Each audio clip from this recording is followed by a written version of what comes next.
Hello and welcome to the Energy Talk podcast. My name is Olubumi Olajide, and this is episode 3 of our 8-part series on distributed energy for people and the planet. This series is produced in collaboration with the Global SDG 7 Hubs and the Energy Action Project.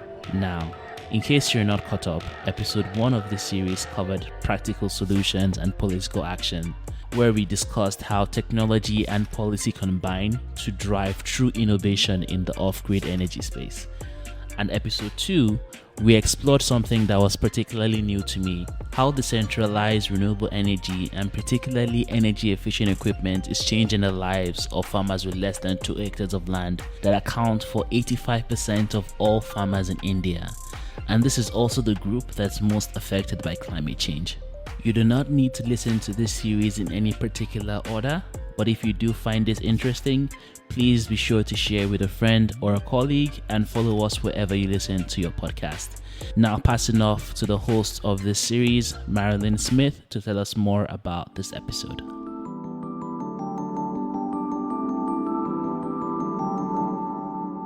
In our last episode, the first of 2 focusing on distributed energy for agriculture in the Global South, I started by referring to how intense life is as a smallhold farmer in India. We also dove into how climate change is already having particularly intense effects on the millions of people who try to eke out a living on 2 hectares or less. In a broad sense, we heard about energy access and technology innovation as mechanisms to address pain points across the agriculture and animal husbandry value chains, and about developing technologies that help bring markets to the doorsteps of these farmers. 2 key points came up. First, that these smallhold farmers are smart at what they do, already tracking how things are changing and experiencing elevated stress. Second, they have aspirations they cannot currently achieve because they lack basic resources, including affordable, reliable energy, and the means to be more productive. This prompted discussion about the need to flip development thinking to recognize that within these value chains, small-scale farmers are the first-mile producers, not just the last-mile energy consumers. Today we're going to explore in more detail how distributed energy can reduce drudgery at that doorstep, in turn boosting productivity and improving incomes. But we're not going to talk very much about electricity supply. Rather, the focus will be on the energy services people need and how super-efficient technologies can deliver them. Once again, we have 2 guests with unique but complementary perspectives. As Project Manager of Agriculture for SELCO Foundation in India, Supriya Gowda is directly involved in technology design and deployment. As a weekend farmer, she knows firsthand the pain points at which clean energy and better equipment can reduce drudgery and boost productivity. At the time we recorded this interview, Makena Ireri was Director of Clean Energy Access Research at the Collaborative Labeling and Standards Program. More commonly known as CLASP, this NGO provides independent assessment of the quality of innovative appliances and equipment, including for agriculture. Makena continues to work in this vital sector as Director of Demand, Jobs and Livelihoods at the Global Energy Alliance for People and the Planet. So let's head out into the field and dig in to how the combination of clean energy supply and lower energy demand can increase the resilience of millions of smallhold farmers across the Global South. Supriya, I'd like to start with you. Can you first help our listeners understand from your own experience and your interactions with others what life is like for small-scale farmers in India? So basically, the life of small-scale farmers in India significantly depends on various factors such as location, climatic factors, soil condition, and especially access to resources, especially in terms of lack of access to reliable source of energy. The other factor that farmers are largely dependent on is on weather, on southwest monsoon. Because of the climate change issues, there are a lot of change in the pattern of southwest monsoon. The other limiting factor is poor infrastructure. be it in terms of transportation, be it in terms of cooling solutions that farmers post harvest processing produces to, take it from the farm gate and reach it to the marketplace. A lot of infrastructure facilities are not available for the farmers. The fluctuating or the glut in the market itself is another challenge, because the yield of the farmers is fluctuating because of the climate change issues. There is reduced yield or pest and disease resurgence on ground. So these are the factors that affect. And in terms of post harvest, farmers largely depend on far off marketplaces to send their produces. Access to market is also a limiting factor for our farmers too. Lack of access to credit and finance is again a limiting factor for farmers, especially small scale farmers. A lot of farmers has to mortgage their land in terms of, getting access to finance. Limited access to land will definitely affect the farmers for access to finance or the credit. In the first episode on distributed energy for agriculture, the point came up that a great deal of farming activity is actually carried out by women. Beyond the long list of factors you just described, is there anything specific to gender aspects that you'd like to mention? When it comes to a lot of drudgerous activities on farm, especially weeding, processing, or harvesting, these are the activities that are engaged by especially women. So I think a lot of work has to be done, especially in creating those small scale economically suitable technologies, especially for women, where there's a lot of drudgery involved. Limited access to land holding is in itself is a challenge to farmers in India. Because of the population, there's a lot of land fragmentation, especially the women farmers in India would face fragmentation issues when it comes to access to the land that is available for the cultivation, I would say. And how can access to clean energy, as a first part of the equation, change these difficult conditions? In India, especially, access to energy is a limiting factor for a lot of farmers, be it as basic activity in agriculture from the irrigation point of view. So, if we miss those critical irrigation, there is definitely reduction in the yield. A lot of these small scale farmers, certain times they had to go in odd times, especially during the night times, just to irrigate the crop because they have access to electricity during those time itself. So I think providing that basic access to energy and right set of technology for the farmers in right time would definitely help in their upliftment economically and socially. Clean energy is something which is very much essential so that farmers can do efficient work in that particular time and utilize the surplus time for other livelihood activities and enhance their income. So I think in that way, it really helps small scale farmers to focus on allied activities as well. In a way, it helps them provide multiple streams of income so that they can economically be independent in a smaller time period rather than working on a larger time on the same farm because of the drudgery that is involved. A lot of weeding activities, transplanting activities take a lot of time. So if we provide right set of technology and right energy access in right point in time, it would really help them for, uplifting them economically. So, where does SELCO Foundation see the opportunity to come into the smallhold farm sector with solutions for both energy access and efficient equipment? A lot of machineries are huge scale. I mean, all of those multinational companies are mostly commercial. So I would say a lot of machineries are not women oriented or small and marginalized farmers oriented. A lot of it are commercial oriented, which definitely induces drudgery in their day to day activities, be it lifting the water, be it weeding, be it transplanting, be it harvesting, threshing, knowing every activity in the agriculture is largely a drudgerous activity which has a limited access to technology as well as power. And Selco Foundation is largely a research and developmental organization where we do a lot of primary research and the secondary research. We get onto the field and understand from the farmers' perspective itself what are the challenges that they are facing. Since Selco Foundation works a lot on renewable energy based technologies, we make it accessible for the farmers, especially small and marginalized farmers. We customize it, we scale down the machineries as per the need in the localized settings. We try to do a mapping of challenges, gaps that exist on ground. Based on that, we categorize what are the needs that farmers need, be it on farm or production phase or post production phase. We categorize it that way and then try to identify the technologies, and then we try to benchmark those technologies as per the localized contextual needs. We try to work closely with the technology providers and modify as per the need of the end users, and then we try to deploy those technologies on ground to understand how the ecosystem works out. What do you mean when you talk about how the ecosystem works out? So ecosystem for us is basically on, how does the ownership works out, how does the business model works out, what is the influence of the cash that looks like. So looking at the ecosystem, we try to deploy these technologies and get the learnings, and then we try to deploy it largely and then replicate and scale across different geographies in different agroclimatic contextual needs.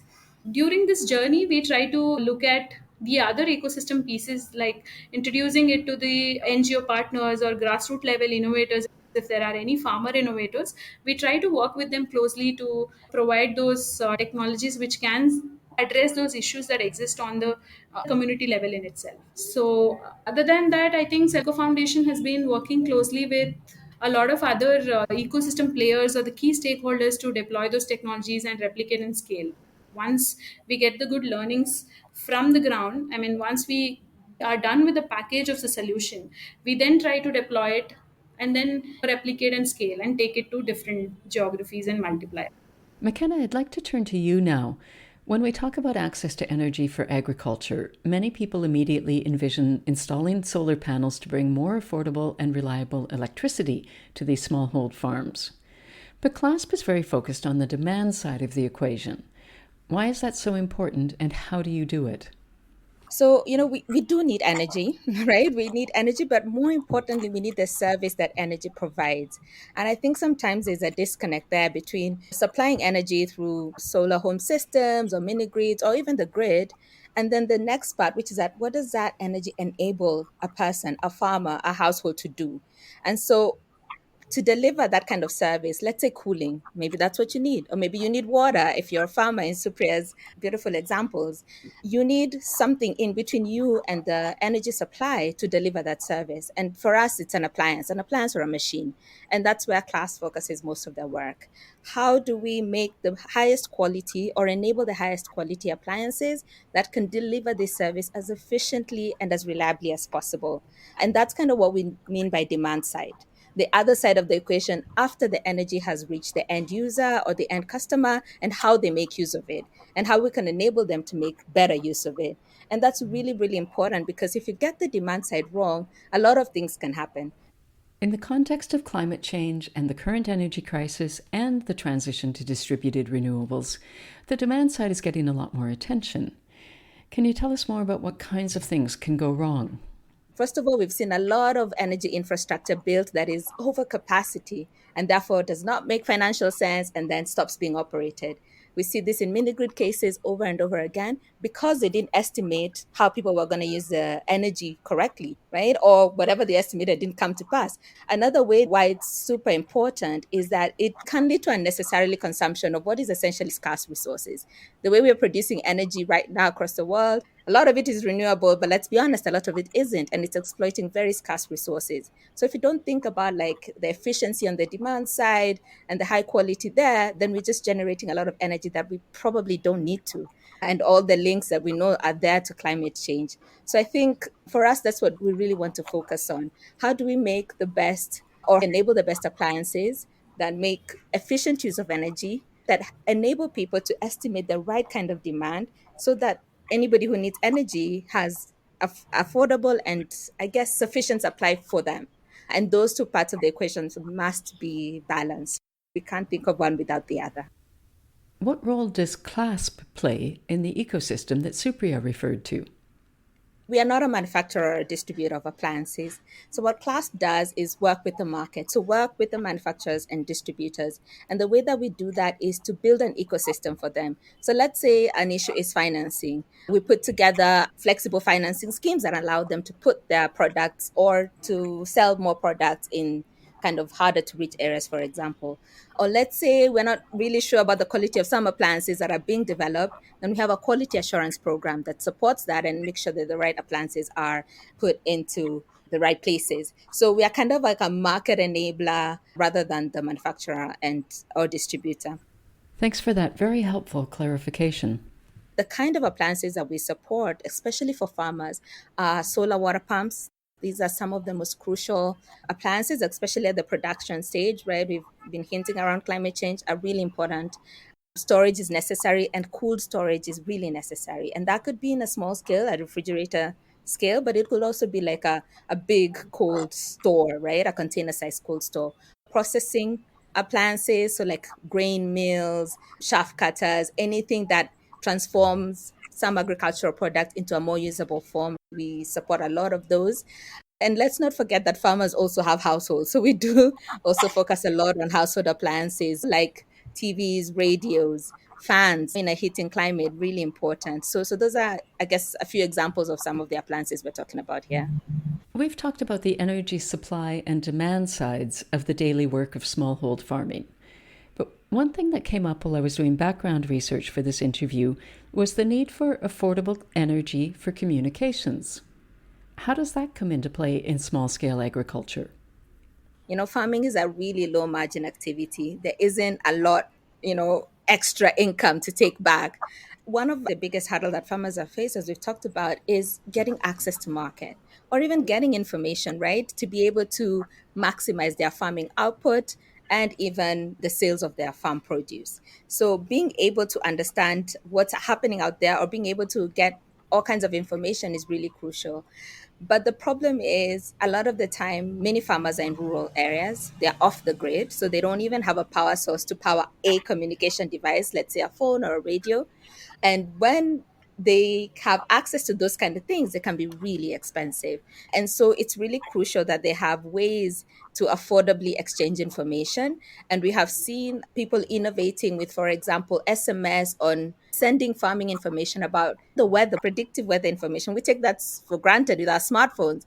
But just that being sent to a farmer on an SMS really helps them to schedule, for example, their planting.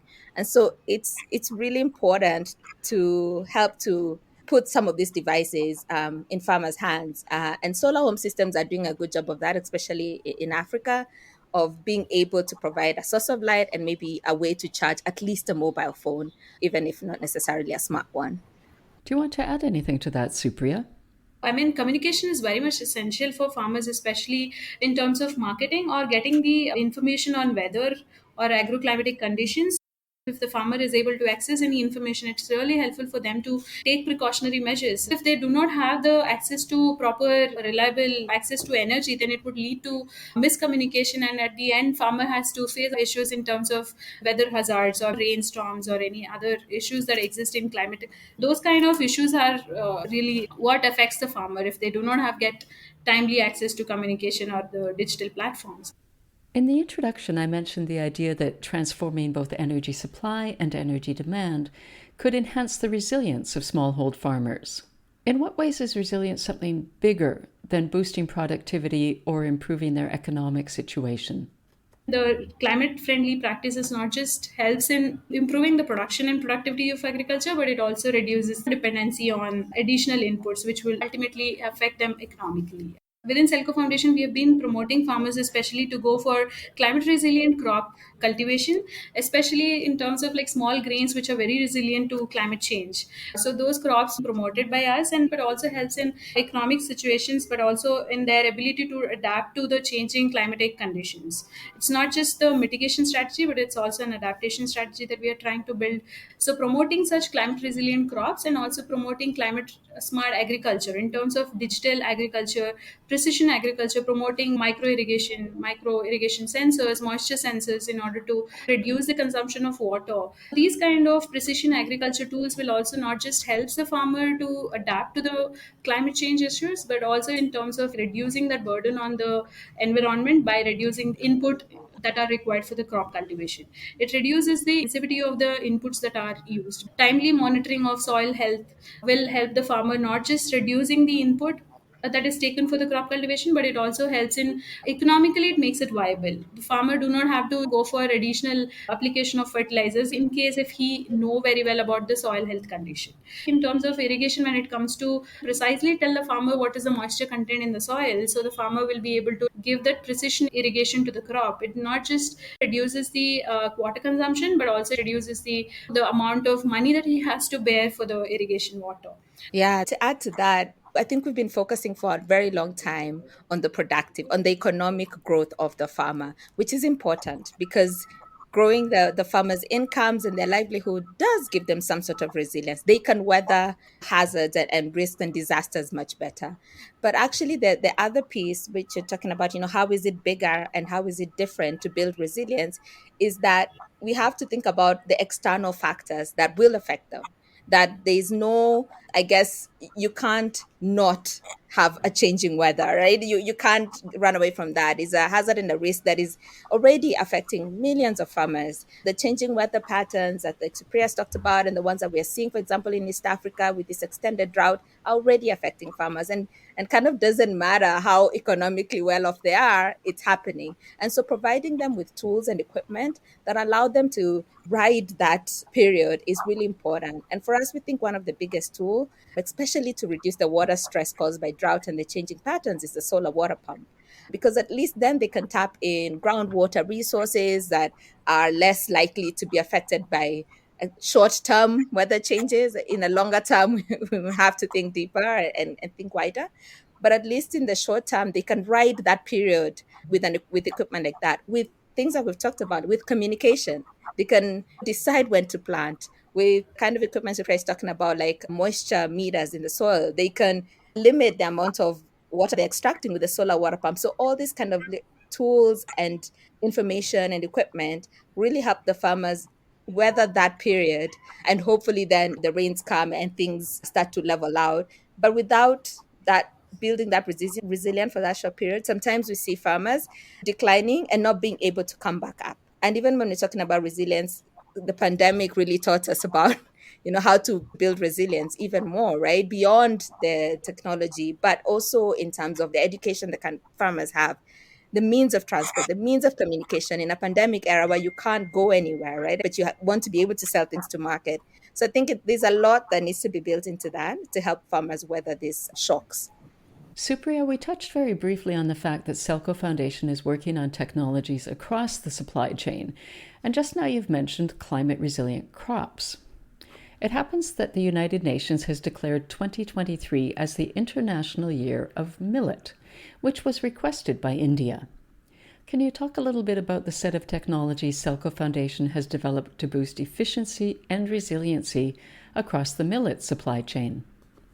Millet is one of the most climate resilient crop because millet is something which does not require a lot of inputs. Unlike the other commercial crops like wheat and rice, it's very less resource intensive crop. Millet is by default a climate resilient crop, and India has been known to production of millet since ages. So in that way, government is also taking a lot of initiatives to promote this millet because it's climate resilient and less resource intensive. So in that way, SELCO Foundation is working on millets as one of the key flagship program on promoting decentralized renewable energy based post harvest processing in millets, where in the remote rural areas of India, farmers are really facing issues on processing these millets, and farmers are really not able to consume the millets that they are being grown. The access to reliable energy and the processing setup is lacking in the remote areas, and SELCO has been working a lot on providing this decentralized renewable energy based processing units that can cater to the small group of people who are residing in a remote rural areas or the tribal population in the hilly areas where they do not have access to transport, market, or linkages to larger commercial processing units. In that way, these kind of decentralized solutions have really helped farmers to consume their own grown millets, and it also helped in enhancing their nutritional securities as well.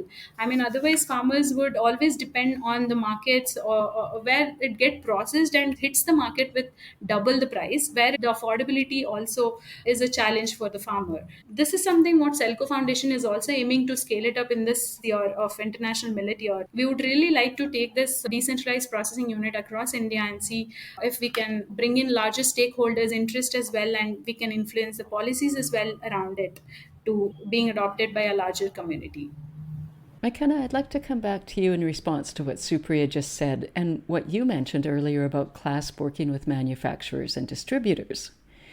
In the first and second episodes of this podcast series, Harish Hande of SELCO Foundation and Ganesh Neelam of the Collectives for Integrated Livelihood Initiatives brought up the point that standardization can actually hinder how well a given technology performs in different contexts, or how it can hinder innovation.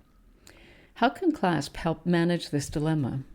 Most of the equipment is really, really nascent. Much of the time, it doesn't exist. And SELCO, for example, is innovating for these farmers. So it's really early in the innovation cycle. And most of the time, we don't go straight into setting the standards because we can't hinder innovation by restricting the development of this technology to certain pathways. So what we are looking for in the first instance is just good quality appliances, just to make sure that all the things we're trying to get out of them, all the impacts that we're trying to make sure people are accruing from these appliances actually happen. That's when we talk about things like energy efficiency, which is a good marker for quality, but certainly not the only one, that the appliances are durable, that they're reliable, that they're safe, that they're also repairable, right? In that whole conversation about the circular economy.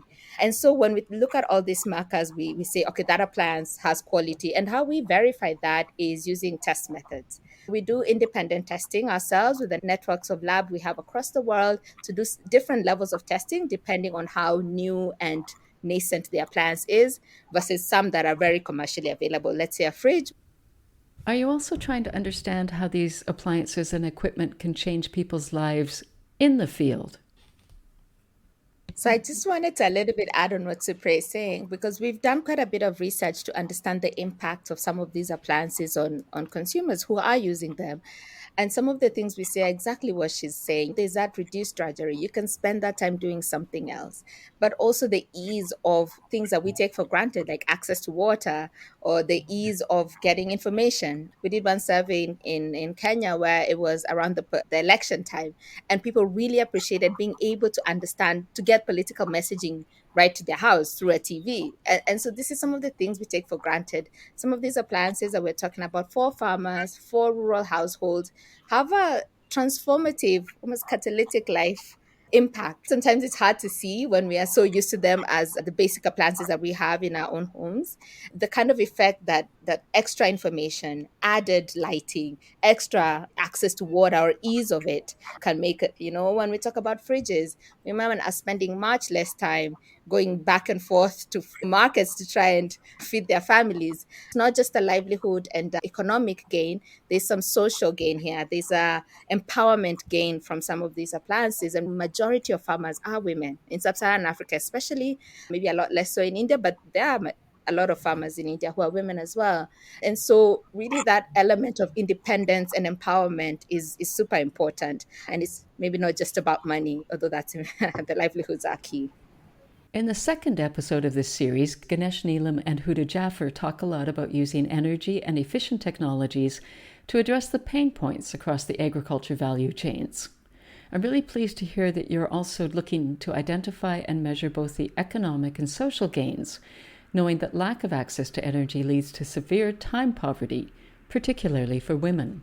Eventually, as appliances and equipment become proven and ready for scaling up, how might CLASP interact with the policy community or with standards bodies such as the International Electrotechnical Commission or the IEC?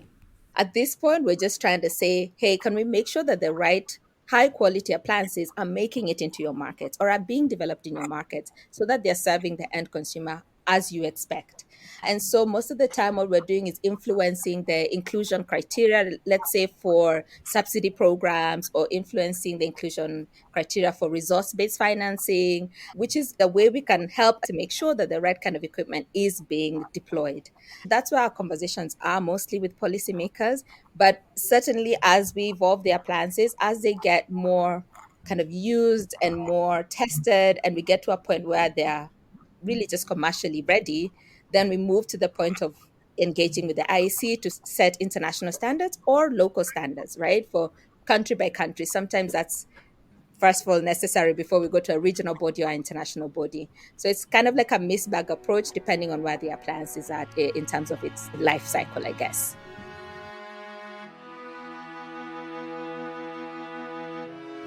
That wraps up our initial look at how distributed energy, especially when coupled with efficient equipment and appliances, can fundamentally change smallhold farming in India and across the Global South. Critically, across episodes 2 and 3, we've learned that beyond improving resilience and boosting productivity on plots of land as small as 2 hectares, distributed solutions support development of collectives and truly local markets that deliver both economic and social gains. I'd like to thank Huda Jaffer and Supriya Gowda of SELCO Foundation for their insights on user-centric systems design and the importance of getting out into the field to understand the challenges smallhold farmers face. Ganesh Neelam of the Collective for Integrated Livelihood Initiatives raised the need to recognize that these farmers are smart and resilient, and access to affordable energy and efficient equipment can support their aspirations. In turn, Makena Ireri, previously Director of Clean Energy Access Research at CLASP, and now serving a similar role for the Global Energy Alliance for People and the Planet, spoke to the need to make sure new appliances and equipment being brought forth by innovators are of high quality, and then to find ways to support their scale-up. Next up, we shift the focus to the distributed energy and health nexus.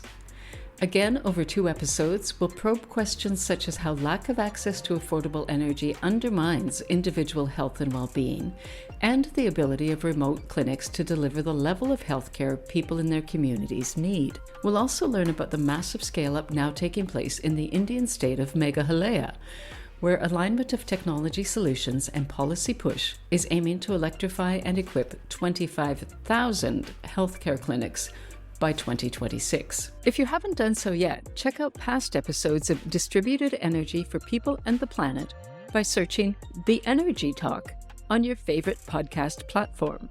If you're active in energy access in the Global South, or would like to become active, visit the Global SDG 7 Hub's website. The address is exactly that, Global SDG 7 Hubs with .org tagged onto the end. And find us here every second week on the Energy Talk. For the Energy Action Project, EnAct, I'm Marilyn Smith.